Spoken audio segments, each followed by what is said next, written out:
नमस्कार मैत्रिणींनो, आज आपण दिल्ली स्टाईल मटर कुलचे कसे बनवायचे ते बघणार आहोत.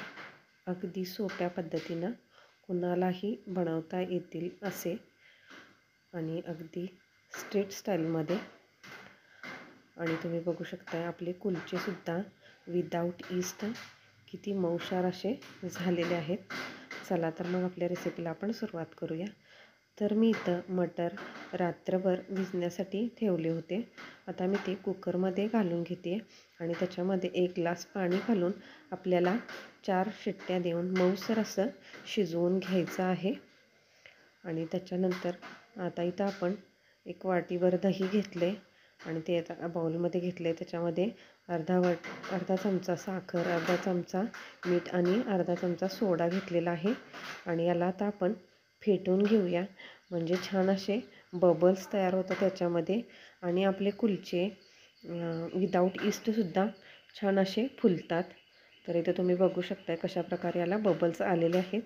आणि इथं मी साधारण 500 ग्रॅम मैदा घेतलेला आहे आणि त्याच्यामध्ये हे आता फेटलेलं दही आपण घालून घेऊया आणि दही घालून आपण आता मळून घेऊया.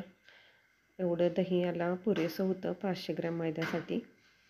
तुम्ही बघू शकता याच्यामध्ये अजूनसुद्धा बबल्स आहेत, म्हणजे छान असं हे दही फॉर्मॅट झालेलं आहे. आणि अशा प्रकारे मी हे पीठ मळून घेतलेलं आहे आणि याला अशा प्रकारे जास्त असं पटकून मळून घ्यायचं. आता इथं 5 मिनटं मळून घेतल्यानंतर याला एक झाकण लावून 1-2 तासासाठी झाकून ठेवून द्यायचं. आता त्याची हिरवी चटणी बनवण्यासाठी मी इथं आलं, लसूण, हिरवी मिरची आणि पुदिना आणि थोडीशी कोथिंबीर घालून याची बारीक अशी पेस्ट बनवून घेतलेली आहे. इथं आपले मटरसुद्धा शिजलेले आहेत. 4-5 शिट्ट्या देऊन मस्त असे मऊशार आपण शिजवून घेतलेले आहेत. तुम्ही इथं बघू शकताय. आणि आता याच्यामध्ये आपण असं चमच्यानं थोडंसं मॅश करून घेऊया मटर. आणि त्याच्यामध्ये आपल्याला आता कांदा, टोमॅटो, हिरवी मिरची घालून घ्यायची आहे. कांदा, हिरवी मिरची वगैरे असं कच्चंच घालायचं आहे याच्यामध्ये. आणि त्याच्यानंतर याच्यामध्ये आपल्याला थोडंसं हिरवी चटणी आपण जी बनवून ठेवलेली तीसुद्धा घालून घ्यायची आहे. आणि त्याच्यानंतर मी चिंचेचीसुद्धा चटणी बनवून घेतली होती, तीसुद्धा याच्यामध्ये घालून छान असं आपल्याला मिक्स करून घ्यायचे आहे. त्याच्यानंतर याच्यामध्ये 1 चमचा गरम मसाला, थोडीशी धनेपूड आणि थोडीशी आमचूर पावडर घालून घ्यायची आहे. आणि त्याच्यानंतर आपण याला आता फोडणी देऊन घेणार आहोत. तर मी इथं कढई ठेवलेली आहे गॅसवरती. त्याच्यामध्ये 1 चमचावर तेल घालून त्याच्यामध्ये परत कांदा आणि टोमॅटो घालून घेतलेला आहे आणि तो आता थोडासा फ्राय होऊ देऊया. आणि परत त्याच्यामध्ये तुम्ही बघू शकता आपण इथं कशा प्रकारे फ्राय केलेलं आहे. जास्त फ्राय करायचं नाही. आणि परत याच्यामध्ये आपल्याला थोडेसे मसाले घालून घ्यायचे, थोडंसं लाल तिखटसुद्धा घालून घ्यायचं आहे. आणि त्याच्यानंतर आपण जे म्हणजे मटर मॅश करून त्याच्यामध्ये जे मसाला घालून ठेवलेला आहे ते याच्यामध्ये घालून घ्यायचे आहेत. आणि आता आपलं मटर रेडी झालेलं आहे. आणि थोडंसं मीठ घालून याला आता बाजूला ठेवून देऊया आणि कुलचे बनवायला घेऊया. तर 2 तासानंतर पीठ पण छान असं मुरलेलं आहे.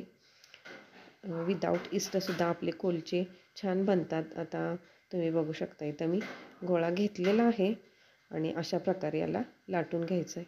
तुम्ही गोलसुद्धा बनवू शकताय, पण दिल्ली स्टाईल बनवतो आहे त्याच्यामुळं आपण अशा प्रकारे लांबच याला लाटून घ्यायचं आणि थोडंसं जाडसर ठेवायचं.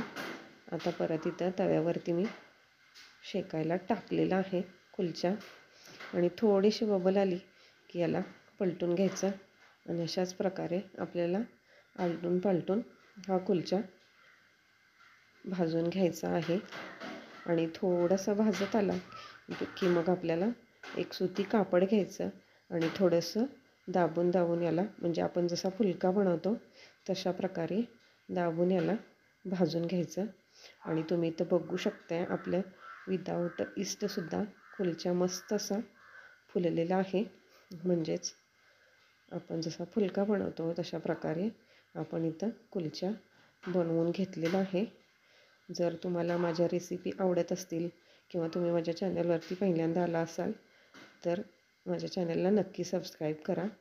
आता तुम्ही याला तेल, बटर किंवा तूप काहीही लावून भाजू शकताय. आणि शेवटी थोडीशी कोथिंबीर घालायची आणि आपला कुलचा इथं रेडी झालेला आहे. तुम्ही बघू शकताय मस्तच कुलचा बनलेला आहे. आता सर्व करण्यासाठी कुलचा मटर रेडी आहे. तर मी इथं गरमागरम मटर इथं घालून घेते. त्याच्यासोबत थोडासा कांदा, कोथिंबीर आणि लिंबू. मग रेसिपी आवडल्यास लाईक, शेअर आणि सबस्क्राईब करायला विसरू नका.